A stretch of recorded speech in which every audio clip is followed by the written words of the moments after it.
नाही.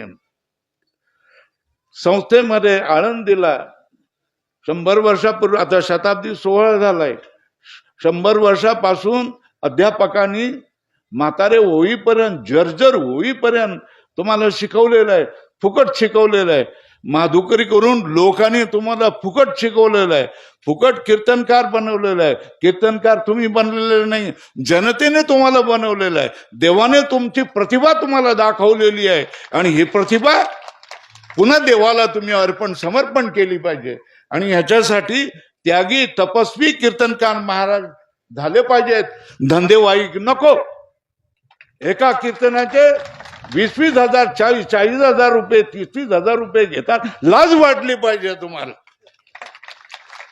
मला बोलू नका, तुम्ही परत बोलू नका मला. ज्ञानेश्वर महाराजांनी कीर्तनाचे किती पैसे घेतले? तुकाराम महाराजांनी कीर्तनाचे किती पैसे घेतले? नामदेव महाराजांनी किती पैसे घेतले? एकनाथ महाराजांनी किती पैसे घेतले? मामा दांडेकरांनी किती पैसे घेतले? जोग महाराजांनी किती पैसे घेतले?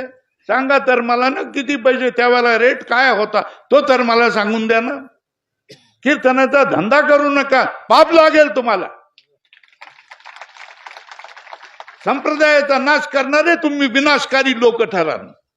मी सगळ्यांना सांगतोय, कीर्तनाविषयी काय करायचं. तुकाराम महाराजांनी 3 अभंग म्हणाले, ती प्रमाण नाही सांगत, ती प्रमाण सांगा ना. कीर्तनाचे पैसे घेतले तर काय होतं हे तुकाराम महाराजांनी नेमकी ती प्रमाण दडवून ठेवता काय? बाकीची सगळी प्रमाण सांगाल, ती प्रमाण सांगा.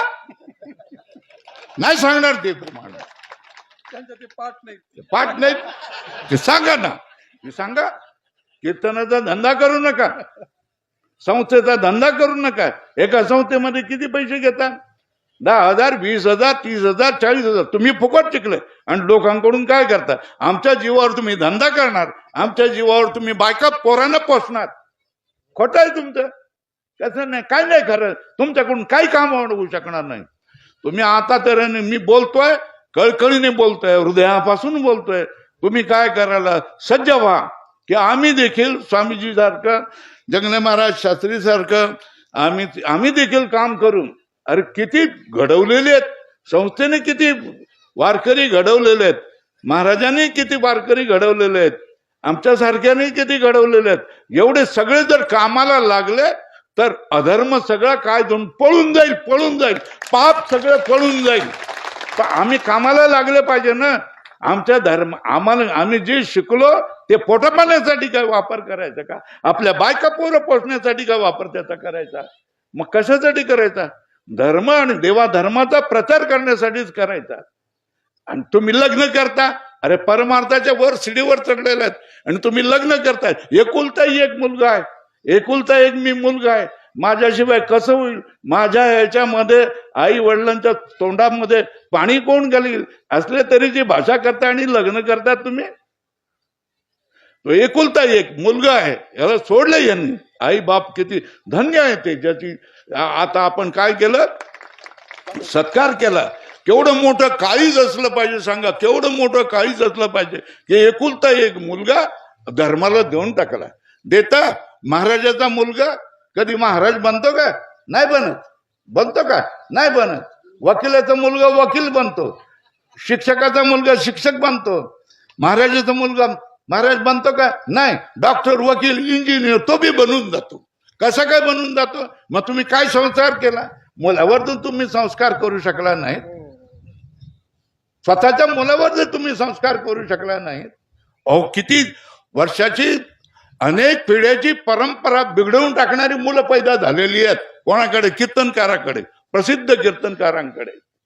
नाही बाबा, रडली तो कीर्तनकार, रडला की माझं काय झालं, माझी सगळी परंपरा तू तोडून टाकलीस रे, नोकरी करायला लागलास, कीर्तन करत नाही, काय करता? तो कीर्तनकार रडला. रडून त्यांनी सांगितलं, संस्थेमध्ये पाठवलं, सगळीकडे पाठवलं, सगळीकडे नन्नाचा पाडा. बहिर्मुख लोक काय करू शकणार? आपल्या मुलांमध्ये जर आपण असं करू शकलो नाही तर दुसऱ्यांना आपण काय करू शकणार? तेव्हा सांगण्याचं कारण काय? तुम्ही बघा, तुमचा मुलगा तुम्ही आमच्या पाया पडेल, मोठा सत्कार कराल, जे पाहिजे ते घ्या म्हणाल, पण आपला मुलगा महाराज वा असं म्हणाल का? नाही. आपला मुलगा वकील व्हायला पाहिजे, आपला मुलगा डॉक्टर व्हायला पाहिजे, इंजिनियर व्हायला पाहिजे, राजकारणी बनायला पाहिजे, DSP बनायला पाहिजे, असं